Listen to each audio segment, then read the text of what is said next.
Hi there, grief growers, and welcome to a live experience in the midst of coronavirus. I felt a call, urge, restlessness, anxiety from many of you to go live.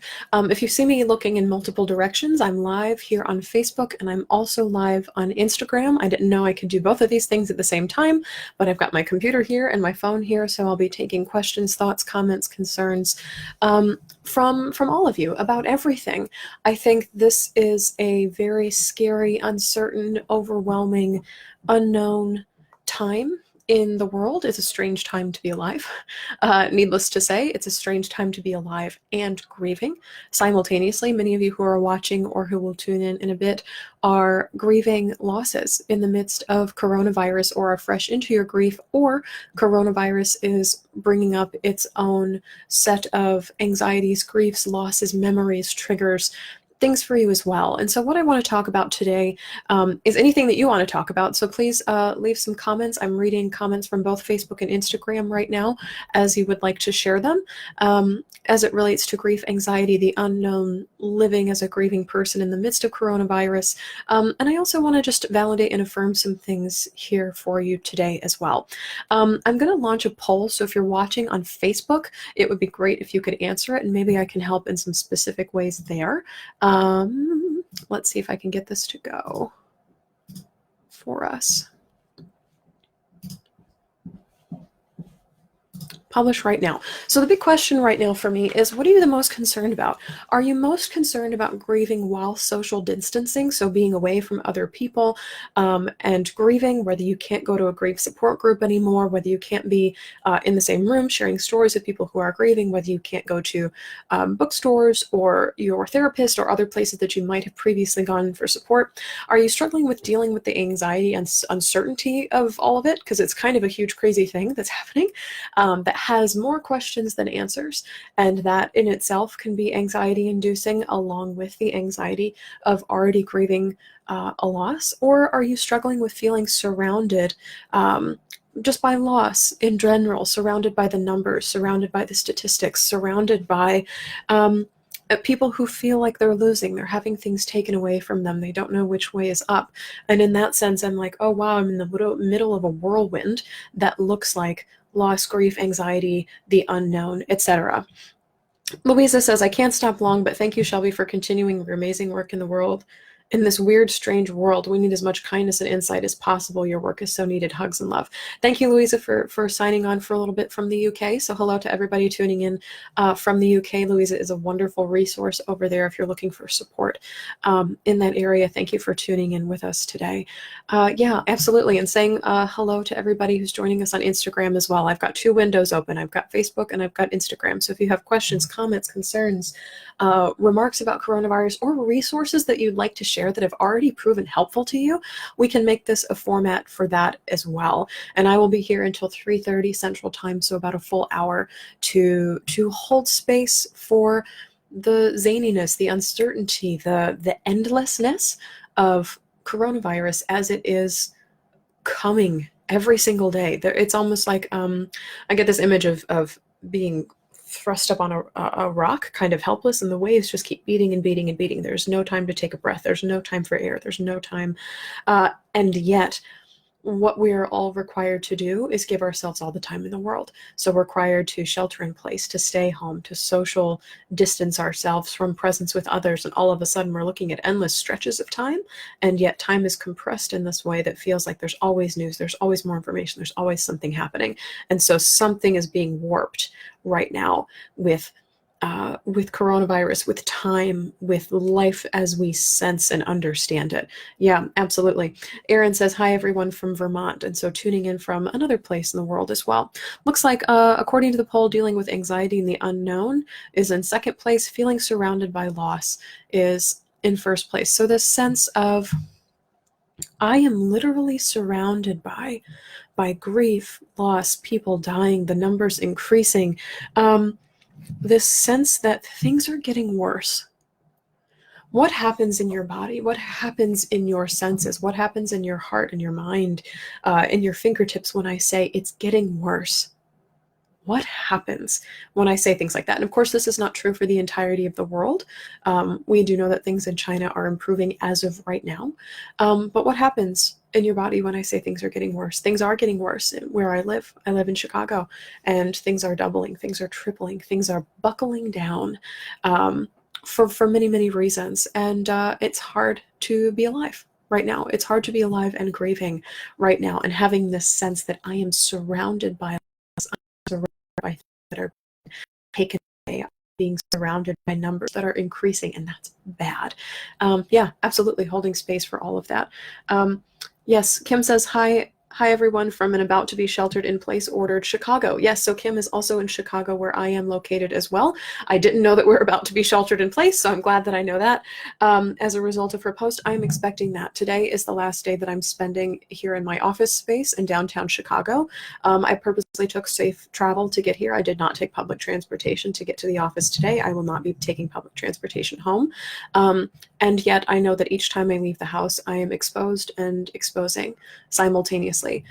There is a deep, deep uncertainty in not knowing if I am a carrier, if you are a carrier, if we're all carriers, if we're all going to have symptoms, if none of us are going to have symptoms, if the people we know and love are going to die, which is absolutely terrifying. There is a lot of reason for unrest, for terror, for, do you hear that? I'm taking breaths, anxiety in the world right now, because there's just so much we don't know, and there's so much that we can't predict, and that's very, very hard as well. And it's really similar. I'm drawing a lot of parallels in this to grief, to life after loss, to living in a space where the world as I know it has been turned on its head. How do I survive in the aftermath, with little tidbits of information being fed to me every now and then, and just trying my best to keep some semblance of a daily routine when even that is being turned upside down. Yeah, absolutely. Louisa says, for me, it's about not seeing this as endless time. We've set 4 weeks at home, running a business and homeschooling, eek, and then we'll see. Endless is too daunting. And that's a really good tip to share to start off with from Louisa's viewpoint, is if I don't see this as endless, that actually helps. So planning for the next 4 weeks, and at the end of 4 weeks, we'll regroup and see what happens, is a really marvelous way to think of this. And this actually works for grief as well. I tell a lot of people, you'll learn a new skill, you'll have a new tool, you will have done something with your grief 6 months from now. So I encourage people a lot of the time to set a timer or like a calendar reminder for 6 months from the day of their loss, and then on that day to reflect back and see, oh my gosh, I've done all of this while grieving. And so there's a phenomenal way to make it so that grief for the rest of my life, coronavirus for the rest of my life, doesn't seem so daunting. Because if we view it that way, it feels like this. It feels like some kind of energy, some kind of force is just flowing over us, and we are helpless, powerless to stop it. And that's overwhelming. That's anxiety inducing. I feel my shoulders coming up as I'm talking about this. I'm like, no, no, no, no, no, as if bracing for impact. And there's so much of that happens with grief as well. And so, Louisa, this is a phenomenal tip to plan out your life by weeks, maybe a week, 2 weeks, 3 weeks, 4 weeks, and at the end of that time, stop, look around, and regroup. Because if you do think of coronavirus, if you think of your grief as well as something that's endless, just goes on and on and on and on and on, and there's no cap to it, there's no doneness with it, it feels so much larger than life. Because us, our little human selves, compared to the enormity that is the rest of time, is very big. There's a power differential there. J. Cruz Soto on Instagram says, thank you for acknowledging the fear of not knowing if we're carriers or could pass the virus. Honestly, J. Cruz Soto, this is what's keeping me at home right now.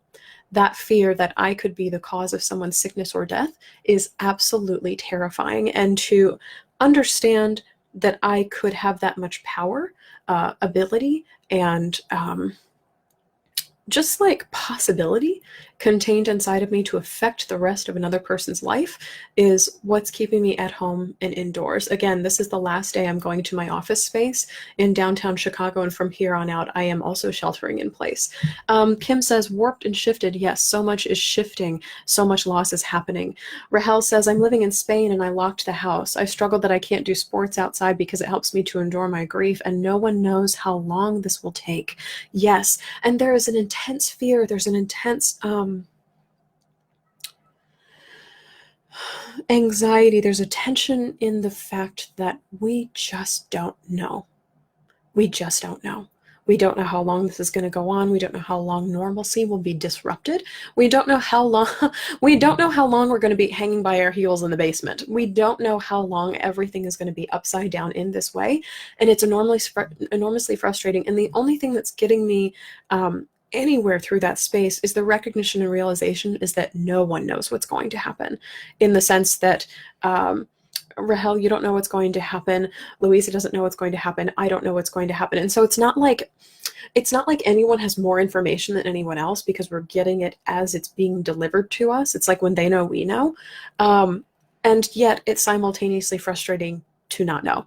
I agree. It's like we're getting information at the same pace as everybody else. There's no way to know more. We're doing the best we can with the tools we have at the time, which is a Brene Brown teaching that helps a lot in times like these. And simultaneously, yes, it's frustrating that we can't possibly know more. So both of these annoying truths are equally true, is that we know as much as we can at the time, and it's frustrating that we can't know more. And how do we walk forward carrying both of those things in our hands? It's enormously hard.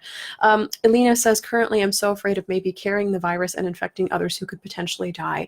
Yes, and this is a fear for me as well. And again, the reason I'm sheltering in place starting tomorrow, or starting as soon as I leave this office space today. And that's what's keeping me inside, because the struggle is, and I think a lot of the illusion was, especially at the beginning, is this is only something that harms elderly people and people with pre-existing conditions. And so especially here in Chicago over St. Patrick's Day weekend, we had people in their 20s, 30s, 40s, 50s going out to bars, drinking, having a great time, gathering in huge spaces of 150 to 200 to 300 people, against their better judgment, against government advisement, and just didn't seem to give a crap. And even when there's no symptoms showing, studies are showing, evidence is showing that we can still be carriers for this virus, for the way that this gets to somebody and makes them sick or possibly dies. And looking around us, this is a loving and gentle reminder, and not so gentle reminder, that there are more people around you with pre-existing conditions than you might think. Just in my friend group alone, I have one person with an autoimmune disorder and one person with a heart condition, both in their 20s to early 30s. And it's terrifying to think that if they got this virus, because they would most certainly die. Like, they are people who would suffer and either get severely ill or die from this, and they are the reason that I'm staying home. So it's not out of fear or anxiety for myself so much that I'm staying in. It's because I don't want to be responsible for the sickness and death of my friends and the people that I love. And that's really hard to reckon with, because it seems like something that's so impossible, so far off in the distance, and yet it's a very, very real possibility for it to happen. It's happening all over the world. It's already happening in other places. And this is a remarkable time to be alive as well, because we're really recognizing and seeing how much our health impacts the health of others, how much who we are impacts who others are.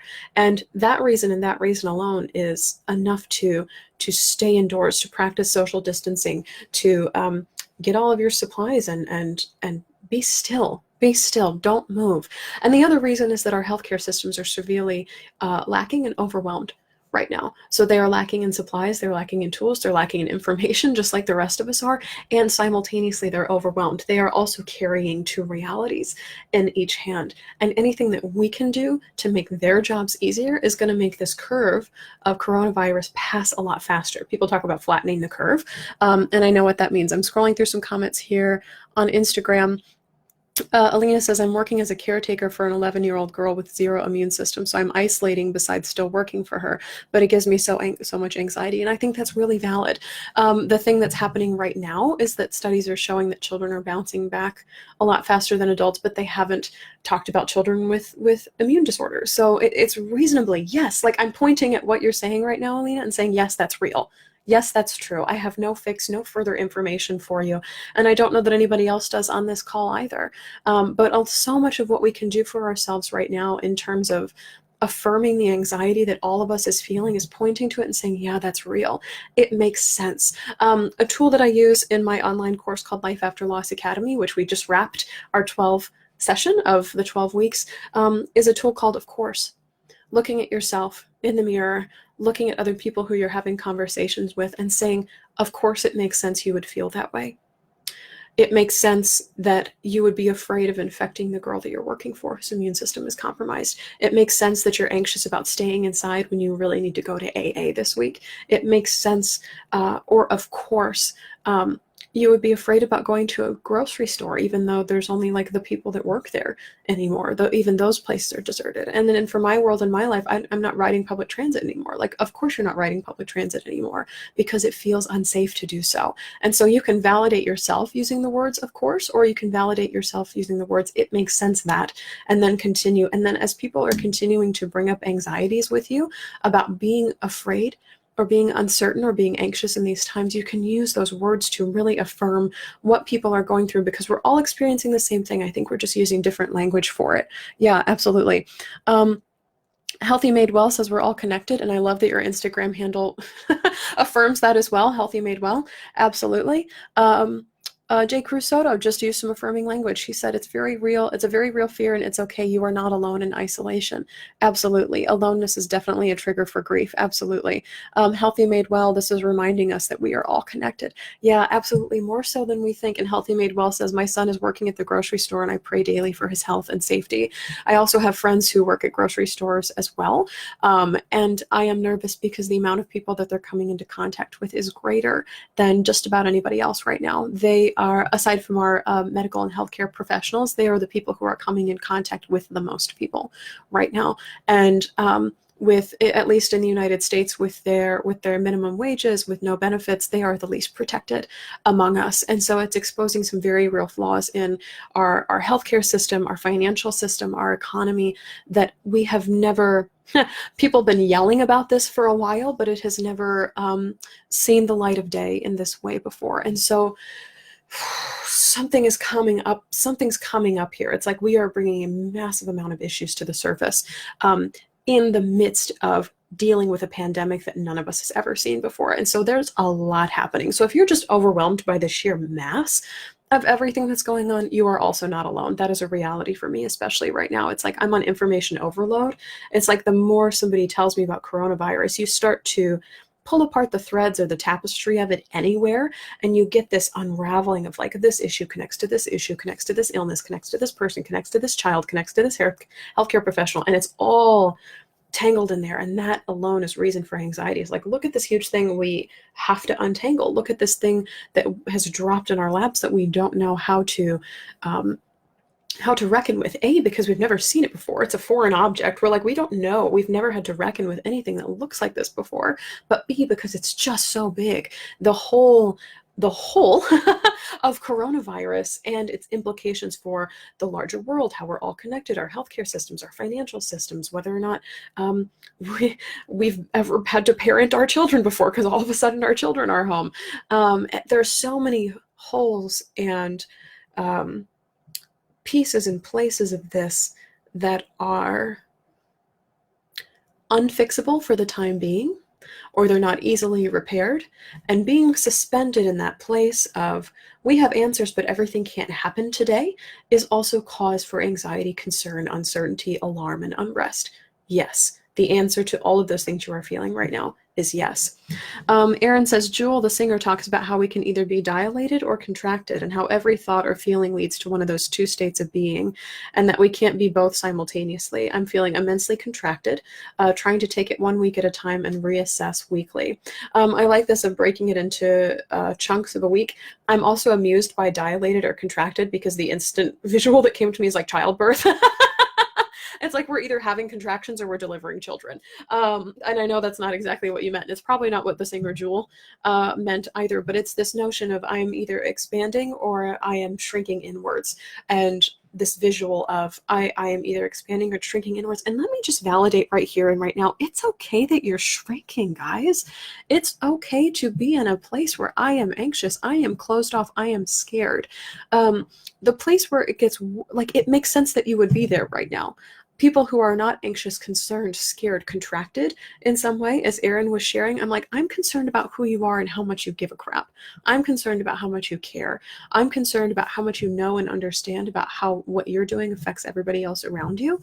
Um, and there's a distress in witnessing people who don't seem to care.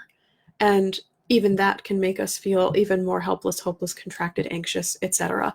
The place where it gets hard, and I think this is what Erin was referring to, and what so many are coming to me with, is the sense that when I am so contracted, I can't breathe. I am motionless. I'm stuck in place. I can't do anything. And that's this.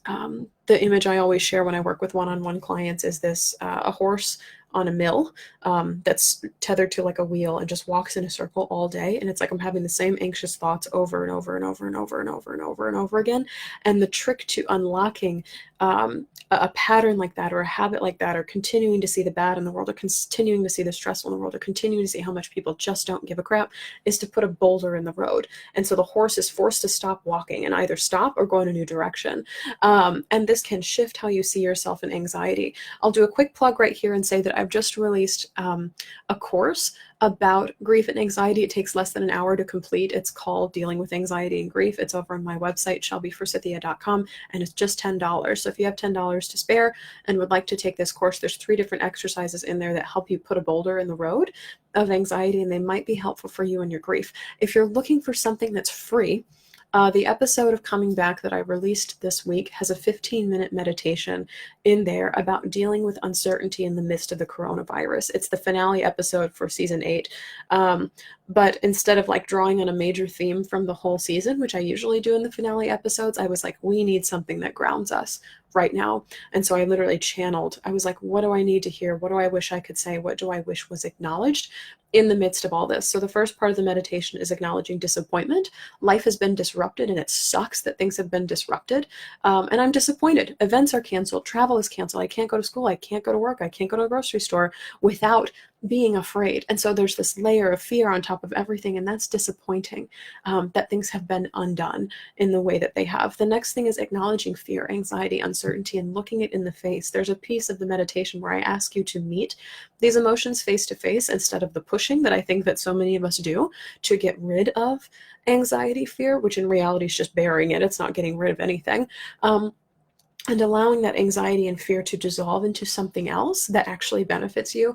And then the last piece of the meditation is summoning in peace, or contentness, or comfort, or rest, which I think so many of us are craving right now. And that's 15 minutes long, and that's a free podcast, also available on my site, shelbyforsythia.com. If you click the podcast tab, it's the most recent one up there, or if you have the podcast app on your phone, or if you're on Instagram right now, I see you guys, you can click on the link in my bio there, or if you're on Facebook, it should be the pinned post at the top on my Facebook page, and you can access that. You can share that, send it to everybody who needs to hear it. And it's just a quick little episode on dealing with anxiety and grief in the midst of it, because there's so much more that needs to be acknowledged. Like, we're not just looking for peace. We're looking for somebody to say, yeah, I get that you're disappointed. Yeah, I get that you're terrified, and peace is possible in the midst of all this. It's like there's a threefold approach to dealing with anxiety in the midst of uncertainty. Yeah, absolutely.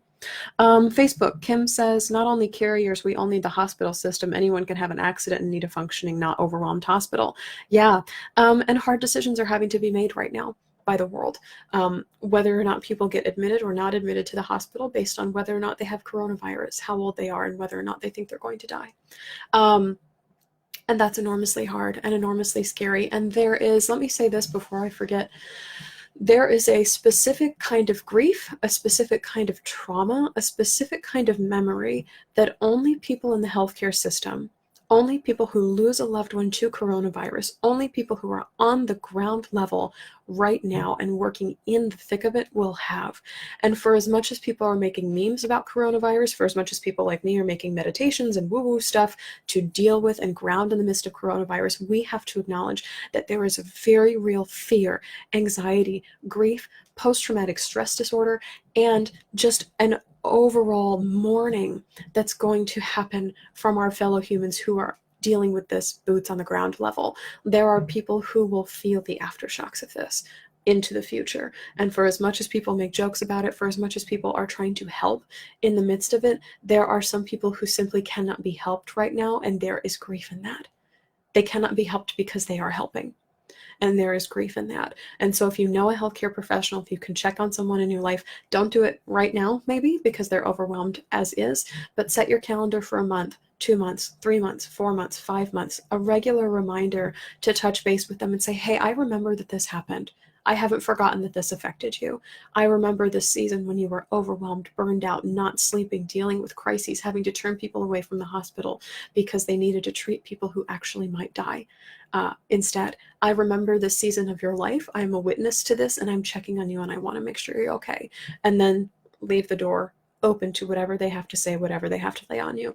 Of course, they should also be getting quote unquote professional help, mental health professionals, support groups in healthcare spaces, et cetera, et cetera. But if you can be a friend to them, acknowledging and remembering that this season happened and is still happening for them in some ways, that can be immensely powerful in the midst of coronavirus. So if you have a friend in healthcare, I encourage you even to make a little post-it, make a list of everybody that you know that's in healthcare, and then continue to check on them.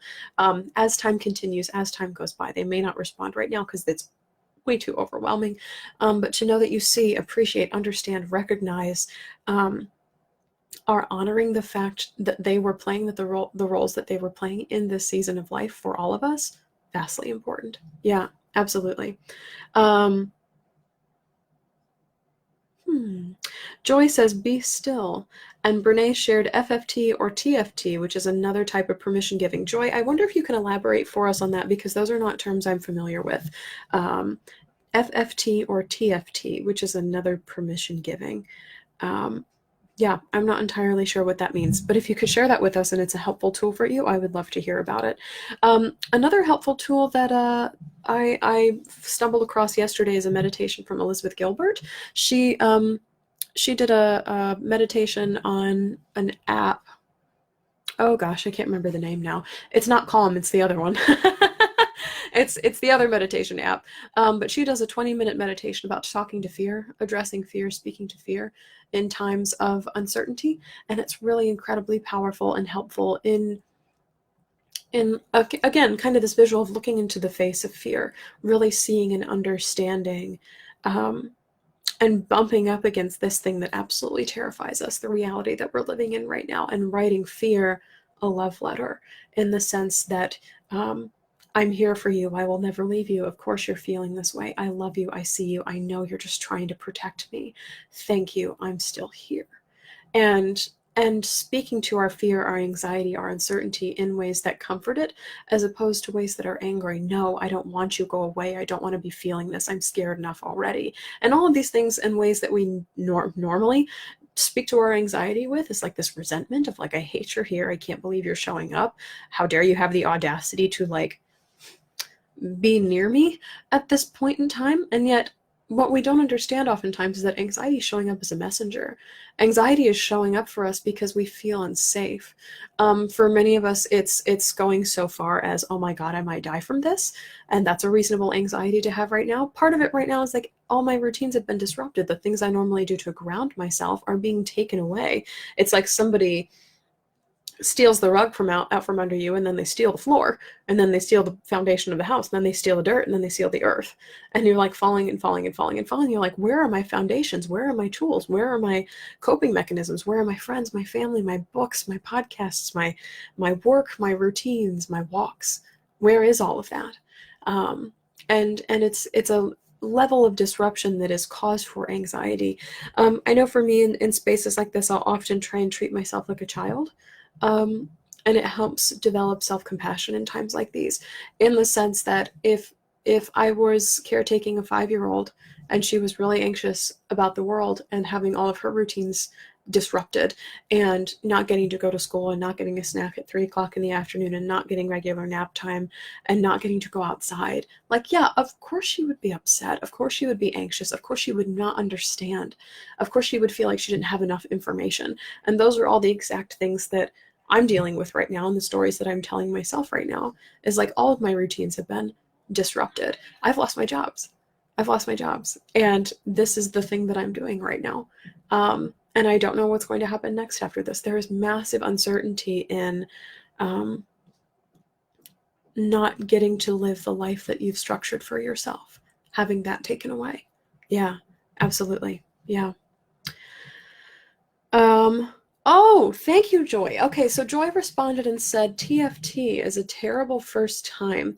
And I wonder if this is the same thing as having a terrible first draft, because this is something that I know from Elizabeth Gilbert's work as well, is like having a bad first go of it and just allowing yourself to have a bad first time. Because for the most part, we're all doing this for the first time. We've never been here before. Has anyone in the comments ever experienced a global pandemic at this scale before?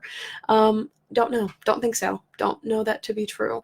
Not in the sense where we are being asked to stay home, where people are wearing gas masks in public, where people are crowding hospitals to a point where they're overwhelmed and they're turning people away.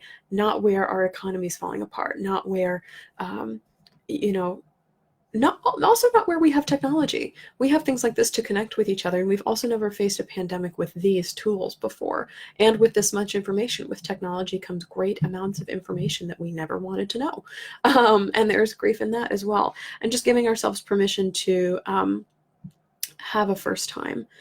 Joy says balancing expectations because it's all new and we'll all get there. This is very reminiscent of Christina Rasmussen's work. I wish I had her book in my office, but I don't. I have the ebook version. It's called Second Firsts, and it's about how in life after loss, even though you've done all the actions that you're doing, uh, before in your old life, when you're living your new life in life after loss, you're doing them all again through the lens of grief. You're doing them all again for the first time, hence the title Second First. It's like, I'm going to the mailbox for the very first time while grieving. I'm taking care of my kids for the very first time while grieving. I'm going back to work for the very first time while grieving. And so I wonder if this tool is helpful for you in the sense of, I'm working from home as coronavirus is happening. I'm reading the news as coronavirus is happening, and kind of adding this to the end of all of your sentences to give yourself that permission of, I'm doing this for the first time and I don't know if it's any good. Terrible first time. Yeah, absolutely. Thank you, Joy, for elaborating on that. Erin says, sorry, this is long. No need to read aloud. I'm going to. Sharing in case others can relate. I'm here because I lost my mom to leukemia after a long and difficult battle in September. I was her sole caregiver for 2 years, in and out of hospitals, ICUs, and sleepless nights, and hypervigilance around the clock. And I'm only now beginning to heal from that traumatic experience. COVID-19 is really bringing to the surface, not that it was too far beneath the surface, all of those feelings and the trauma I've been experiencing, difficult dreams and flashbacks of that time. Now my dad is in the high-risk category of older adults with asthma and is in remission from cancer. So I'm now with him and we are staying home and isolating, but all of the 6-foot distancing, hand washing, germophobia, fear, uncertainty is all too familiar from life with my mom, and it feels like so much deja vu all over again, as they say to me. Yes, and this sense that something that people aren't really talking about in coronavirus spaces is its trigger for grief. And that's a big reason why I'm showing up here today, is because the things that are happening with coronavirus are not unlike, as Erin is talking about, witnessing someone die who has an autoimmune condition or who needs to be distanced from people as they are healing. My mom also had cancer and ended up dying from cancer. But while she was going through chemo, there were people she couldn't see. There were people who could come into the house because chemo lowers your immune system. And so there were treatments that she was getting that were saving her life that made it so she could not be around other people. And so there was a distancing that was happening then. And the fact that this is coming back, I'm like, oh, I remember a time when we weren't allowed to have sick people in the house, when we didn't want to be near sick people in the stores, on public transit, and the businesses. We don't really want to be around them anyway, but now we had a really life or death reason for it. And that level of importance, urgency, anxiety is really, really real. And then to having another parent who is also on the brink of possibly falling into this category as well is also terrifying, because I just lost one parent. I might be losing another. That's a very real fear that you're experiencing there, Erin. Elena says, I decluttered my craft room and started a quilting project that's been laying around for years. That brought me some peace, and I felt like I controlled something, even though it was just small. Yes, and I think that this, the need to reclaim some control and some stability is very normal and very human. In the midst of uncertainty is like, what do I have control over? Coronavirus is really bringing into focus and bringing a lens onto how much realistically is within my realm of control. And it's not the people I work with. It's not always my kids. It's not what other people choose to do. It's not what a virus chooses to do. It's where I go, who I interact with, the activities that I occupy myself with, whether or not I'm exercising, what I decide to eat, what I'm able to eat, what stores I decide to go to and visit, whether or not I leave my house. Things like that. And they really bring into small scale the things that we have control over and what we're actually able to do. I talk with when I take one-on-one clients for grief guidance, I talk about bringing things to the realm of the reasonable, as opposed to anxiety sometimes blows things way out of proportion. It's like none of these things are reasonable to accomplish, but we worry about them anyway.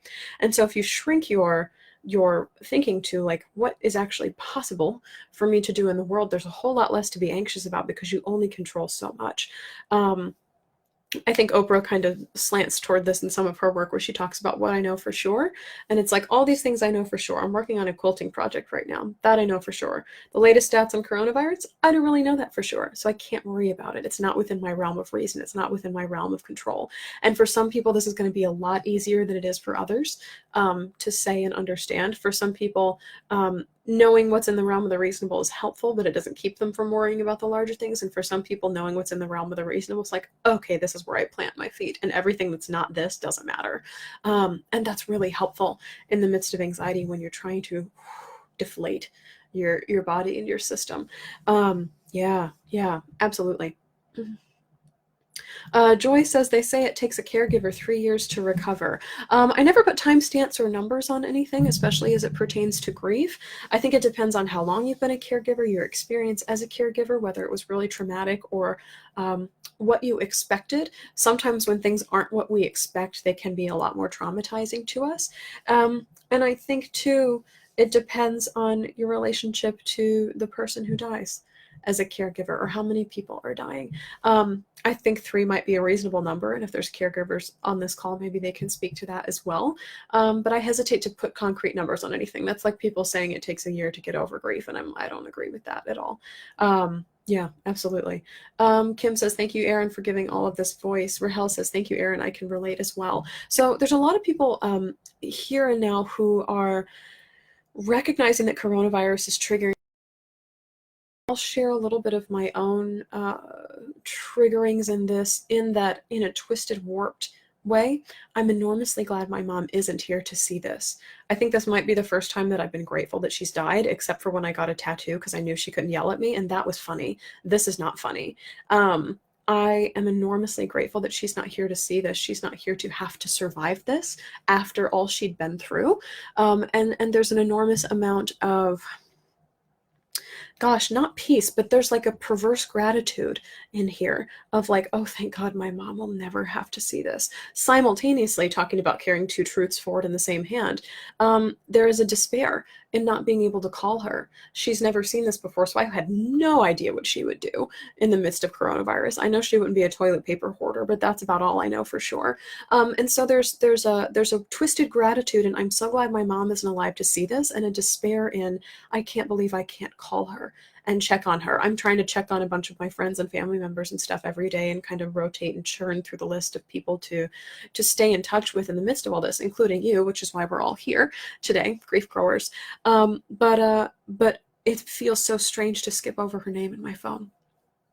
It feels so bizarre to know again, to be reminded again that my mother is dead and not be able to speak to her in the midst of coronavirus, to not have to check in on my mother because she is dead. It's like a very weird, surreal experience, and I wonder if any of you are having this experience as well. Elena says, I was a caregiver for my dad, and I feel like 3 years is a weird thing to claim, as I can understand that people would take 10 years to recover. I think that you can't really hold on to phrases like that. Yeah, and I think I agree with you there. It's hard when people put numbers on grief.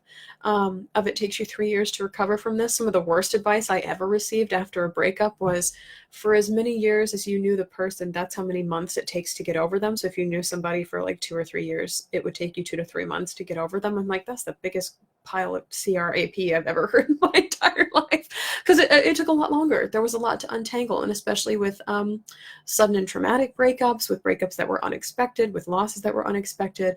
The time it takes to process, integrate, understand, figure out where the story belongs in the midst of your life can be really difficult. It can take a lot longer than you expect. Conversely, on the other side of the coin, if you've been a caregiver for 20, 30 years, loss is kind of ingrained in your experience of your job. And so it might show up only as a blip on the radar. It's hard to tell. It's hard to say. Alina says, this autumn it will be 3 years since he died, and I guess I won't really be over it. That feels like rubbish to me, so that's making me laugh. And Alina's from the Netherlands, so saying hello to all of our friends in the Netherlands today. I'm hoping I'm pronouncing your name correctly. Thresha Kempson. Amen. I feel the same about my parents not being here at the moment. Yes. And so this is going back to echoing that it feels extremely bizarre for people that we love who've died to not be here to see this. Because it seems like it's so big. This is historical. This is paramount. This is something that's going to be published in textbooks going forward into the future.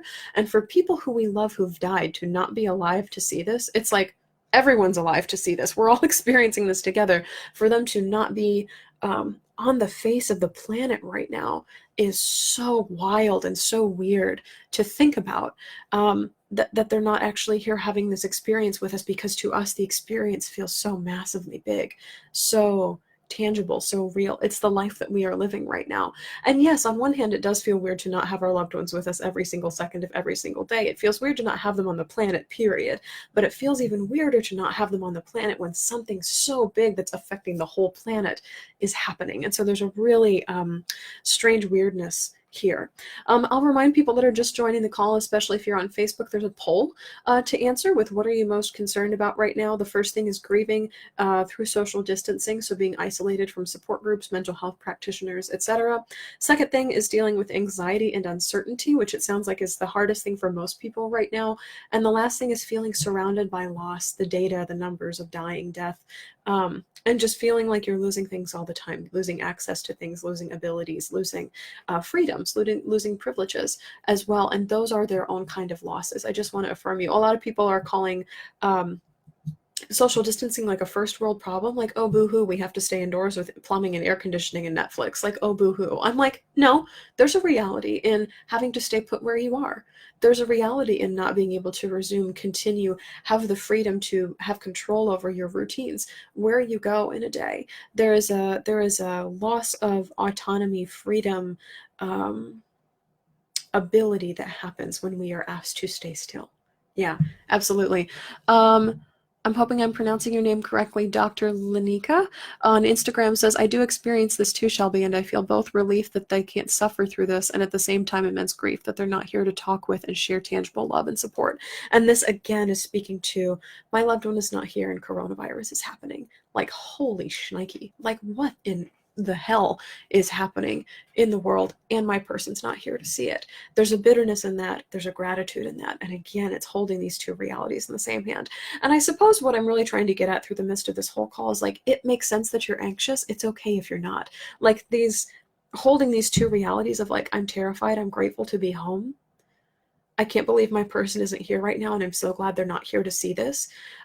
There's not enough information to be had, and we know all we can possibly know. Like, all of these things are all true simultaneously, and it's so wild that we're having to contain them in our little human heads and our little human hearts all at the same time while the entire rest of the world is doing the same thing. So there's a lot of... I'm breathing right now. Can you hear me? There's a lot of uncertainty, anxiety, unknown in all of this. And for many people, they're having to hold two realities in the same hand for the very first time. If you've grieved and you've grieved for a long time, you know that that's a daily life activity for you. You know that you miss the person who died and you are still alive at the same exact time. You know that you can be joyful and in a state of despair at the exact same time. And so it's almost like the world is learning to grieve at this moment, but it doesn't look very pretty at first, does it? It doesn't look pretty for any of us at first. I think that only happens in the movies. And so it's really interesting to see it happen and see it roll out in real time. I don't know about you, but I'm using this as an observational experience to see what happens when things are hard. I'm like, what does the non-grieving world do when it's time to grieve, when the whole world is grieving? How do they respond? And in that way, it kind of takes me from where I am and what role I play into this zoomed out perspective of like, oh, look what everybody else is doing. Look how the world is responding. Look how people are behaving. Look how people are taking care of each other in the midst of this. And when I zoom out a little bit and don't focus so hard on like, what am I going to do? Which is often the rut that I get stuck in, is like, I'm stuck here. I'm trapped here. There's no hope. There's no escape. I can't get out. I'm trapped. I'm trapped. I'm trapped. As opposed to, oh, isn't it interesting what the rest of the world is up to in the midst of this? And even just observing that gently is a way to soothe and kind of lift up out of the roots of anxiety, being so dug into the ground and rooted here. Yeah, absolutely. Joy says, I'm still so impressed how your loss is now an incredible calling and blessing. It gives me hope. Thank you. And this is something that I'm always struggling with, is like, how public do I make the loss of my mother? How much do I want to share? How much does this belong to me and my loss experience? And how much is this something that we're all creating together? And these are two realities that also live in the same hand. Is there's my grief and my story, and then there's the experience of universal grief that we're all walking together, and we're all comprehending. We're all trying to wrap our heads around together. Yeah, absolutely.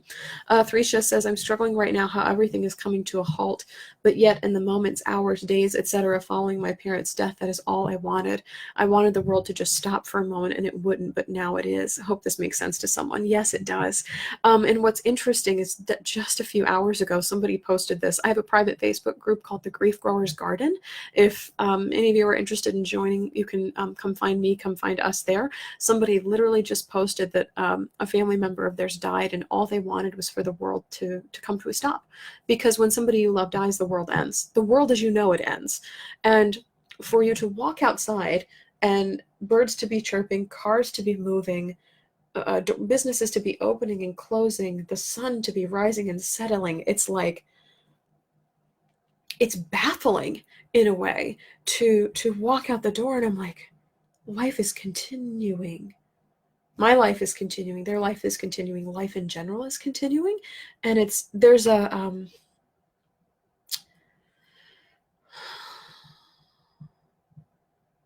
baffled is the word I'm looking for. There's another word I'm looking for that I hope comes to me. But yes, and there's almost a bitterness now too, is that the whole world is now being required to stop. And it's like, oh, you'll stop for coronavirus, but you didn't stop for my parents. It's like, oh, you'll stop for this, but you wouldn't stop for them when they died. And there can be a bitterness there. There can also be a fear. And I think this is what the person in the Grief Growers Garden was talking about, is like, now that the world is coming to a stop, what am I going to do with myself? What does my grief look like? Now that there's all this room for this pain to show up, what am I going to do? Who am I going to be? What's going to happen in the midst of this? And these are all questions that are unknowns. We don't know what's going to come up in a life, in a world where the world is stopped. We've never had to do this before. We've never been here before. We don't know what this looks like. We've never seen our grief under quarantine. Wow. Like, yes, wow. Holy crap. Yes, we have never seen grief under quarantine before. This is what it looks like. Every single day that you're in it, you're like, oh, this is grief under quarantine. You don't have to know what the next day looks like. You don't have to know what tomorrow looks like, next week, the week after that. But every single day, every single minute, every single hour that you are sitting with yourself in quarantine, as you shelter in place, as you go to the grocery store, as you go to a doctor, a pharmacist, my love to you if you are in those places. Oh, this is what grief looks like under quarantine. And just taking yourself, again, kind of that one step removed of like, what am I going to do? What's going to come up? Who am I going to be? What's going to happen? What about if these memories come up? What if I start having flashbacks? I know a lot of people started having nightmares in the midst of coronavirus. I see you in that. That's hard, to be haunted by day and to be haunted by night. Is like, it never ends. I can't breathe. There's no end to this. But for a split second to say, this is grief in quarantine. This is grief in the midst of coronavirus. You start to form a picture of what it looks like, and that can be enormously helpful. And for what it's worth, grief growers, we won't know what this looks like. We won't know how this rolls out until 6 months from now, a year from now, 18 months from now, 2 years from now, we'll be far enough away from it. We'll have lived more life, we'll have more information, and be able to look back and see, we're like, okay, I'm understanding, I'm comprehending what that meant. It's very similar to when people are grieving, oftentimes they tell me, I look back at my life and can't believe some of the things I accomplished while grieving. I can't believe I graduated and wrote a thesis while grieving. 6 months after my mom died was graduation day. And I look back and I was like, how is that possible? How did I accomplish that? How did I make it through one of the biggest milestones of my adult life without my mother present, without dying? I was convinced the day she died, I was like, I'm going to die when I graduate. I'm just going to drop dead on the stage. And that will be the end of me. That will be the end of life as I know it. And life as anyone who knows me knows me. And so to graduate, to walk across the stage, to put together an honors thesis and walk and complete this milestone that I could never have fathomed I completed 6 months ago, and then to look back a year later and be like, I can't believe I did that while grieving. We're going to have the same thoughts in 6 months, a year, 18 months, 2 years, 10 years, 20 years, right now about the people that we are in the midst of coronavirus. I can't believe I was able to laugh in the midst of coronavirus. I can't believe I didn't strangle my kids in the midst of coronavirus. I can't believe that I sat with my grief and my pain as it was coming up in the midst of coronavirus. I am so amazed by the fact that I was able to get so much reading done in the midst of coronavirus. Like all of these different things that we're doing right now, we can't see it now and we shouldn't be able to see it now. Like it's impossible to see it, so we shouldn't try. But I believe in 3 months, 6 months, 12 months, as we have more information about what this is, what this means, who we're supposed to be in the midst of it, we're going to be able to look back and be like, I can't believe that's what I was doing. Like, that's pretty amazing in the midst of coronavirus. Like, who are we in the midst of uncertainty? And there is room for awe here. There is room for being in love with ourselves, even as we don't know who we are in the midst of uncertainty. There is room for self-compassion and the ability to see ourselves as humans who are doing the best we can in the midst of coronavirus. Yeah, absolutely. Kim says, this makes total sense and I felt the same. Kim also says, big part of the disorientation for me is, on one hand, things are happening so fast, and on the other hand, it feels like a slow motion train wreck. Yeah, and this goes back to, again, I'm just going to keep driving this home in the call. It's like there's one truth in one hand and one truth in the other, and they're both equally true, and you can't drop either of them. So it's like things are happening so fast. This virus is accelerating. Things are spreading. Other countries are getting it. It's all over the world. Things aren't happening. Supplies aren't getting there fast enough. Systems are collapsing. We're all being asked to stay home. The laws are constantly changing. We don't know what's legal. Can we leave our house? Can we not leave our house? Are the grocery stores open? All of this information is like tumbling out like the fastest coronavirus waterfall in the entire world. And simultaneously, our butts are parked at home, and all we can do is sit there and watch. There's a helplessness in the sense that it feels like we're watching all of this happen from behind glass. It's like someone's making a TV show about us, and they keep releasing new episodes, and we're like, I'm a part of this, but I don't get to be involved in it. I love this word, disorientation, dissociation, separation. There's a detachment from what's actually happening in the world, in the sense that, like, we know logically, rationally, like, this is happening to all of the human race, therefore it is happening to me. And yet, especially if we are social distancing, staying at home, doing our part in the midst of this, it's like we're sitting on our butts like a bump on a log while all of this is happening around us. It's very surreal and it's very disconnected, because usually we are in our lives as our lives are happening. And right now we're in our lives as life is happening around us. And granted, life is still happening to us and we are experiencing life in our places, but never before have we been asked to stand so still. Never before have we been asked to be so rooted, solitary, isolated, distant, apart. There is another grief grower in Life After Loss Academy. The call I had just before this said there's a splintering, and not as it relates to coronavirus, but as it relates to grief. There's a splintering of both these things are equally true, but they're not the same. And so we're all telling the same story, but it's got like two halves to it that we're struggling to put together. Things are moving at the speed of light, and yet it's like watching a slow car crash. Yeah, absolutely. Car crash in slow motion. Rahel says, I totally agree. Thank you so much, Shelby, for your wonderful work. During lockdown, with the only possibility of dealing with grief from home, I'm even more thankful to be able to listen to your podcasts and videos.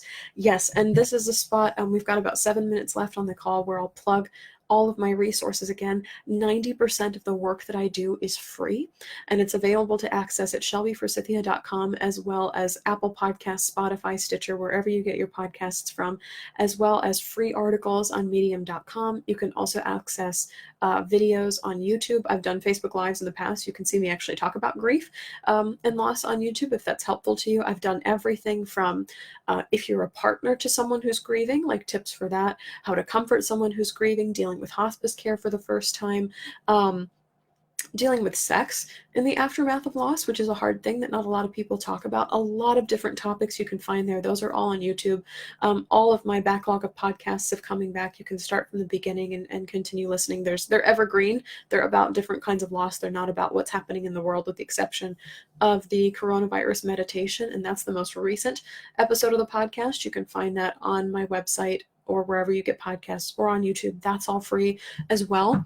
If you would like to dive a little bit deeper, there is a $10 course called Dealing with Anxiety in the Midst of Grief, and that's available also on my website in the drop-down menu under Online Courses, and click 1 Hour Grief Relief. So these are courses you should be able to complete in under an hour, and they're just $10, and each course is inspired by a griever just like you. And if you'd really, really like to go deep and are okay waiting for a little bit, Life After Loss Academy, the second class, is starting on May 4th. This is a 12-week intensive that helps you, it does 3 things. It helps you feel safe in the world again, to stop feeling like you have to do grief perfectly or get grief right, which is a pressure that a lot of grieving people put on themselves. And the last thing it helps you do is learn to love the life that loss forced you to live. So loss has forced you to live the life that you're living right now, but do you love it? Do you embrace it? Are you standing in it fully? Are you telling the whole truth of what's happening? And so this is a really intensive 12-week course that has both online elements and live sessions like this with me. So if you're interested in doing something like that, the next time that course starts is May 4th, 2020. So that will go through mid-July. So if you really want to get intense at that level, you can. I also offer group grief support if you want to join me on Patreon. The next one is on March 30th, and again on April 27th, and that's just $3 a month, which is really phenomenal. You get Monday morning grief journaling and once a month live grief support for an hour, just like this. And then I also work one-on-one as well. If you really want to go intense with your grief and want to spend time with me for 6 weeks, you can buy a package of those sessions at shelbyforsythia.com as well. So I'll direct everyone, everything, everywhere to shelbyforsythia.com. Oh, one more thing. Now that we're all self-distancing, social distancing, self-isolating, whatever verbiage you want to use, a lot of people are reading books or listening to audiobooks. And I did publish a book in September called Permission to Grieve. It's available on Audible, and it's also available on Amazon as an ebook and a paperback. I don't know how fast they're shipping paperbacks, so I would order either the ebook or the book on audible.com if you have access to Kindle or to Audible. It's a phenomenal resource. The audiobook takes about 4 hours to get all the way through, and the ebook takes as fast as you can read. But it's a phenomenal place to look for more resources in speaking to your grief and calming anxiety, and seeing yourself as a child, in observing things from this higher place. So you're not here, you're here, you're one step removed from yourself, and just allowing yourself to have whatever emotions you're having right now, because they're all normal. They're all normal.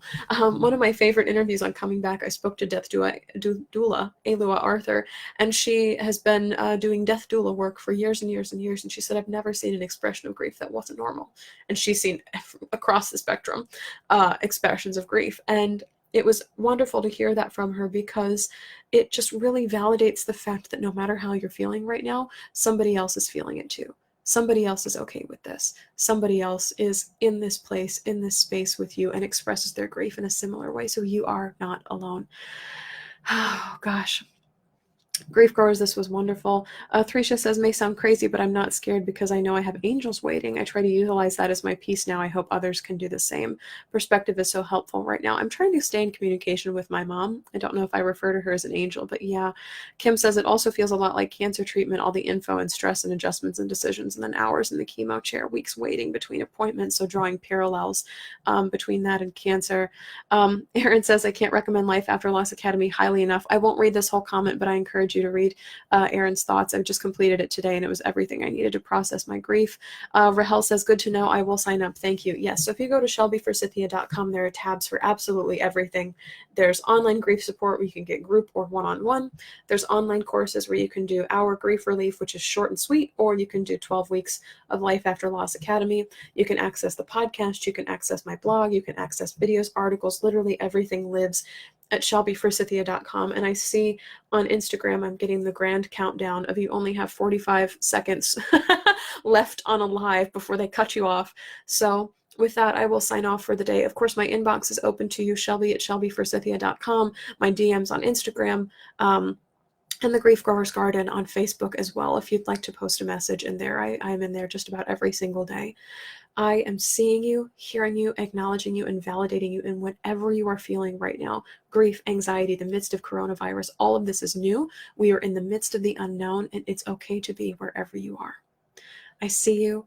I am so proud of you and the work that you're doing in the world, and I love you. Because even through grief, we are growing.